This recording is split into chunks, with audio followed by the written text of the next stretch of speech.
everybody? Welcome back to my channel. Thank you all for tuning in. Tonight we're going to take a look at the brand new Bon Jovi album, Forever, released today, June 7th, 2024. This is the band's 16th studio album and the band's first in 4 years since 2020's 2020. Very important album in the band's catalog, in my opinion, because of the state of the band after their last tour. John's voice was in really poor shape. I thought his voice on the last album sounded really weak, really lethargic, and I think it kind of was a bit of a precursor to that early 2022 tour where John's voice notoriously was not good. So John had vocal surgery in 2022 and has been well on his way to recovery. I think John sounds really, really good on this album, all things considered. Sounds a little different as a mixture of age and I'm sure the implants that are attached to his vocal cords. You wouldn't expect John to sound the exact same, but I do think he sounds pretty good on this album, much better than he did on 2020, and about on par with how he sounded back on This House Is Not For Sale. I think it's that's about where I think his voice is, and all things considered, I think his voice actually sounds really strong on this album. Production, no complaints. As soon as I was able to pop my CD in the CD player, any production concerns I had on my initial couple listens, I think was just a result of streaming it versus having the physical album in my CD player, because when I popped this in the CD player, I thought production sounded great. Instrumentations were crystal clear. I think John's voice sounded even better than it did on the streaming services, so no complaints or issues on the production side of it. I think the record sounds really, really good. Album cover, this is the third consecutive black and white album cover that we've gotten from Bon Jovi. If you want to go back to 2020 and This House Is Not For Sale, there we go. They seem to have a black and white theme going on here, and if you want to go one more before that, Burning Bridges, the Brown Paper Bag album. So I think maybe it's time they add some more color to their album covers for the next time, but I will say that this is my favorite one of the group. I do like the shot of John standing on the corner, kind of watching the world go by. I think it's a great representation of the album and just a cool photo in general. Back of the album, you have the group shot with John Shanks, David Bryan, Everett Bradley, John Bon Jovi, Phil X, Tico Torres, and Hugh McDonald. Everybody kind of getting represented in the photo there, which is really nice. So open this thing up. The CD itself, kind of a little bland looking. I was kind of hoping for something a little cooler there. You got the heart with the dagger logo on the back there. Is that the first time that they've used that on an album? Because I know I've had it on a shirt a long time ago, and the shirt actually said Bon Jovi Forever, and it had the dagger on it, just like my shirt here does.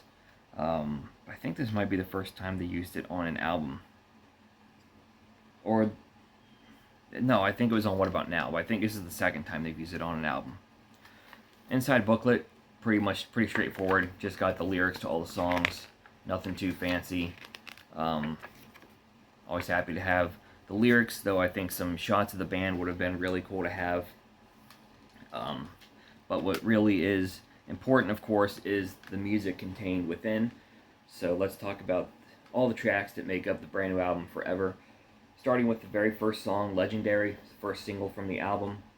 My initial thoughts on Legendary were the song is good, maybe not great, not top shelf Bon Jovi, but a solid track nonetheless. I've grown to actually to like it a little bit more over time. I still think that I am kind of in the same, I think I'm still in the same boat with it. It's not quite a top shelf Bon Jovi track for me, even of the more recent albums, but it is a decent song, and it does work well for an opener, better than I actually thought it was going to. I didn't initially think it sounded like a good opening track, but You know, it's got a strong chorus. It's got, I really love the lead into the chorus too. The raise my hands up to the sky. Don't need more to know that I'm alive. I love that part. So I think it sets a good tone for the album. Next up, we have We Made It Look Easy. This is one that I liked initially from the snippets from the promo video way back when this album was announced to the snippet released on YouTube just a few weeks ago. I think I tended to like this one more than a lot of people seem to, and I think it's a good song. I like the way it kind of has a Fast Cars slash When We Were Beautiful thing, where it starts off kind of, I don't want to say slow, but it starts off kind of slow, and then the chorus just gets kind of really big and atmospheric. The middle of the song where the middle of the song really picks up the pace. Tico's drumming throughout this is incredible too. I think he just really drives the song in the chorus and in that middle section where the song picks up.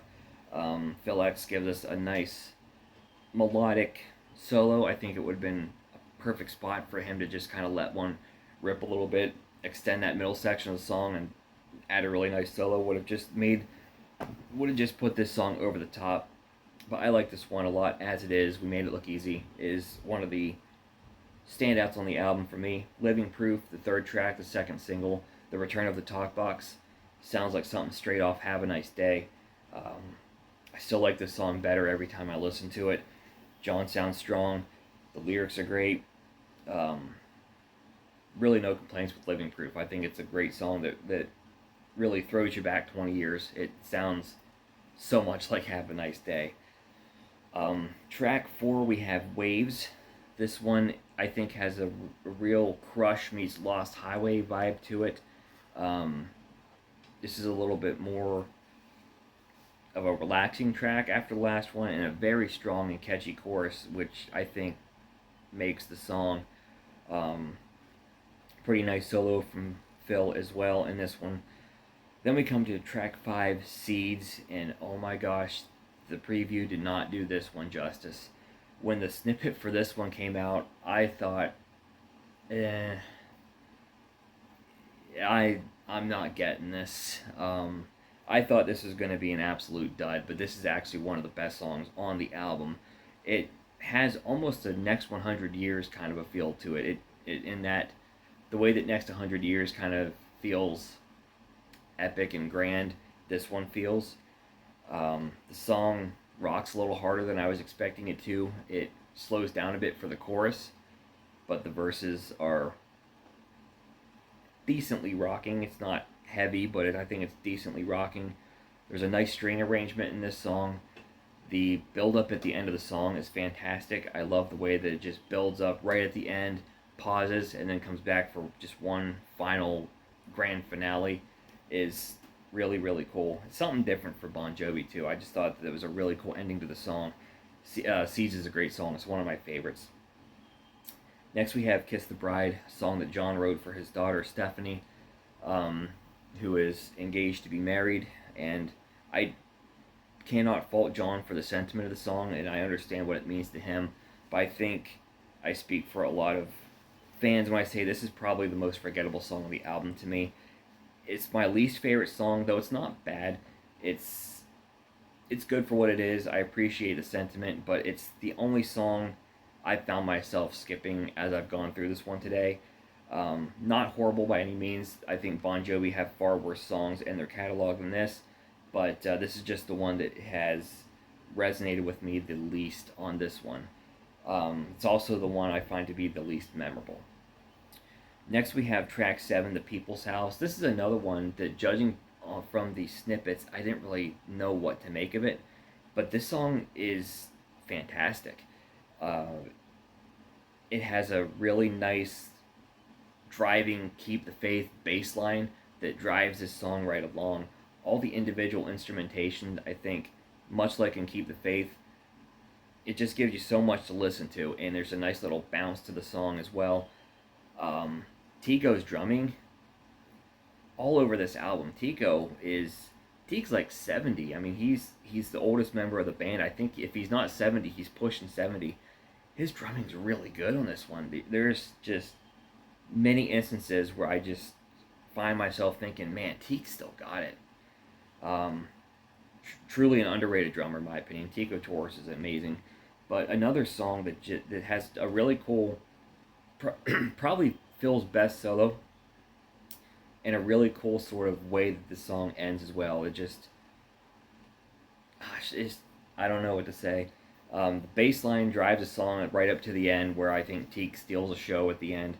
Um, but it's a really great song, something that would not sound out of place on Keep the Faith. Walls of Jericho. I love this one from the instant I heard the snippets, and I still love this one. It's probably my favorite song on the album, I would say. It's a really upbeat, anthemic, sing-alongy type of an anthem. Um, Nice rock track, super catchy verses, super catchy chorus. I really love the. I love everything about it. I can't really pinpoint just one thing, but I will say, much in the same way as We Made It Look Easy, there's just this perfect spot for Phil X to rip a solo when you go into the bridge of the song, and right before you come back to the uh, chorus of the song, that's kind of the kind of clap along part. Perfect opportunity for Phil X to just rip a really awesome solo, then go into the chorus again. I think that would have just been fantastic. I do love the change up the last time through in the chorus. Um, I think it works. I think Walls of Jericho is a fantastic song. Probably my favorite on the album. I Wrote You a Song is more of a ballad. It's a nice track. This is the one that John said that he woke up in the middle of the night and wrote it in his underwear. So, um, for anybody who followed the track by track commentary they've been releasing on their main YouTube channel, you've heard that story. But it's a nice song. It's if it wasn't for Kiss the Bride, I would say this probably would be my least favorite or the least memorable. But still, I actually quite enjoy this song. Um, and for being my probably second least favorite on the album, it's actually pretty strong. So I just don't really have a whole lot more to say about it. But it's a nice, simple track, and I like it. Next up, we have "Living in Paradise," track 10. This is co-written by Ed Sheeran. I've never been sure how to pronounce his name. He's got tons of hits, but honestly, I'm not a fan. Never have been. So I wasn't really like looking forward to this song. I didn't think I was gonna dislike it, but it wasn't something that was like, oh my gosh, I gotta see what John's gonna do writing a song with Ed Sheeran. With Ed, we'll just call him Ed. Um, I actually really like this one. It's the poppiest song on the album, but my gosh, is it catchy. The chorus just sounds so big, and it's a fairly simple chorus too, with just John singing, "Yeah, we're living in paradise. Yeah, we're living in paradise." But it's just, I don't know, it's just such a feel good pop song. It's hard not to like it.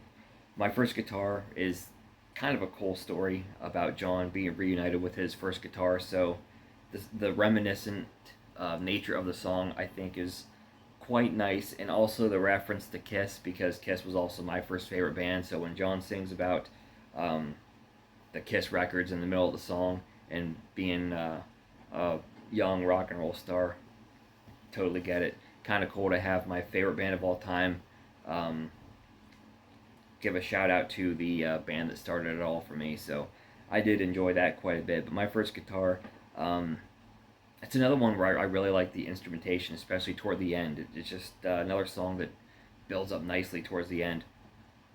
Track 12, we have Hollow Man. This is another ballad, more of a stripped back song, really reminiscent of The Fighter off of What About Now. But I think it's a better song, and I like The Fighter too. But Hollow Man, I think, is a great way to wrap up the album. So, all in all, I'm pleasantly surprised with this. I expected to like it, but I think I like it more than I thought I was going to. Um, it seems to me that the opinions of this album is a little bit mixed. There are some people who don't seem to like it, some people who love it. Uh, I love it. I can totally see if you've not cared for anything Bon Jovi have done since these days, maybe this wouldn't be for you. But if you're a fan of anything Bon Jovi's done in the past 25 years, I think this would be right up your alley. So, all in all, strong album, very very strong album. Highly recommended to anybody who is a Bon Jovi fan. So that's my review of Forever. Check back. I'm going to re-rank the Bon Jovi catalog to include the brand new album Forever. If you like this kind of content, please give me a thumbs up. Subscribe to my channel for more videos like this in the future. And in the comments below, let me know what your favorite song on Forever was. And I'll catch you next time.